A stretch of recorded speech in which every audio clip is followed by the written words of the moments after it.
Welcome to the latest edition of Capital City News, your connection to Salt Lake City government. I'm your host, Poonam Kumar. This week, we'll be learning all about the Arts Council's holiday market, and our History Minute takes a look at the iconic Eagle Gate. But before we get to that, let's catch up on some things you might have missed, starting with the legislative update. The City Council has 2 public meetings left in 2015. Among the items up for discussion, some with public hearings and possible adoption, are amending the city's pedestrian and bicycle master plan, changing the city's process for residential apartment inspections, creating a citywide master plan called Plan Salt Lake, expanding recycling to larger businesses and apartment complexes, and campaign finance reform. The final meeting is December 8th. In order to make way for construction on the new Eccles Theater and a new boutique hotel development next year, the iconic abandoned Eat-A Burger building on 2nd South was bulldozed last month. It's just one more step to giving Salt Lake City one of the most vibrant downtowns in the country. The Board of Canvassers certified the results of the municipal general election. The election was held for Council Districts 2, 4, and 6 and the mayor. Jackie Biskupski won the race for the mayorship. Andrew Johnston, Derek Kitchen, and Charlie Luke won council seats. This week, we're talking to Kandace Steadman from the Arts Council, and she's going to tell us all about the Arts Council's holiday market.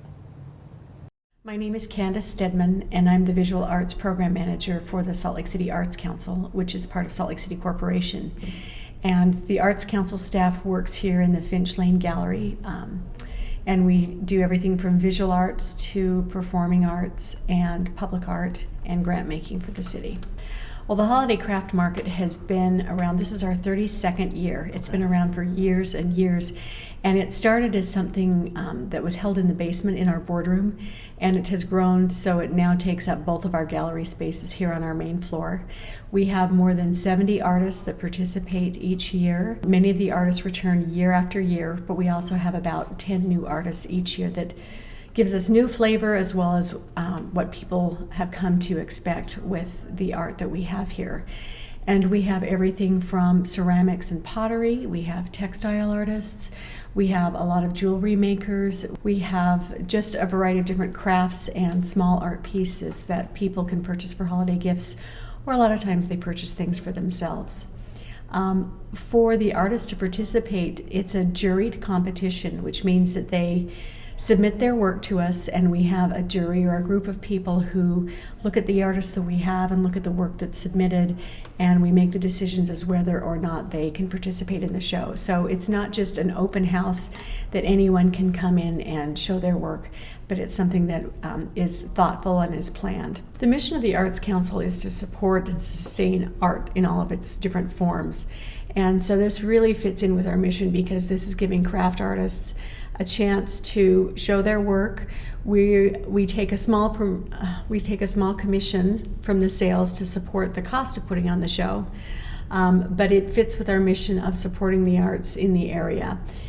And we believe, and I believe personally, that helping artists be able to sell their work, to have a place for it, to be shown, helps artists. It makes our community stronger. It makes it a more interesting place to live. So if people want to find more information about the craft market, our phone number is 801-596-5000, or you can go to our website, which is www.saltlakearts.org. And today we have a video from the City Council about how they're prioritizing urban forestry. While the mountains that surround Salt Lake City are known for their dense green trees, many people may not realize that the valley is home to its own rich urban forest, and it's a big one. The city is responsible for the care of more than 80,000 trees in neighborhoods, parks, and public spaces. The Salt Lake City Council is committed to maintaining and preserving this vital resource. In 2014, the city planted more than 1,000 trees and is on track to plant 1,000 more in 2015. Budget difficulties in recent years meant there was less money available for urban forestry, but the council identified it as a 2015 priority and allocated more than $450,000 in additional funding for preserving and expanding our city's urban forest. The city has also undertaken a major online tracking and management effort that will ensure its rich forest is maintained efficiently. Many residents may not know that they can request maintenance for city trees located in the park strips adjacent to their homes. The city's urban forestry department is glad to help. Learn more about the city's efforts at slcgov.com/forestry. And now it's time for a History Minute.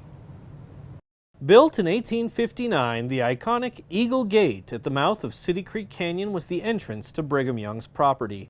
Visitors to the canyon had to pay a toll to pass through until 1882, when State Street became a public street. The original version of the gate was designed by the same architect who designed the Salt Lake Temple, and the original eagle was hand-carved from 5 blocks of wood. The gate was wide enough to let a wagon pass through and served well enough as a one-way street when the road became public, but in 1891 the gates were taken down and the road was widened to 2 lanes. The new gate design was overseen by Don Carlos Young, a son of Brigham Young's, and was built to accommodate the streetcars. The Eagle and Monument had been refurbished and added to a few times over the years, but in 1960, a flatbed truck took out one of the supports, and it was decided that the original eagle ought to be replaced. For 3 years, no gate adorned State Street on that block, and then a new Eagle Gate was designed by George Cannon Young, the son of Don Carlos Young. A replica of the wooden bird was made, and the original still resides at the Daughters of Utah Pioneers Museum. Now, thousands of motorists and pedestrians pass under the most recent iteration of the gate every day. That's the end of another episode of Capital City News, where we do our best to keep you in the know. Make sure you keep watching to stay up to date on all the latest. For SLC TV, I'm Poonam Kumar.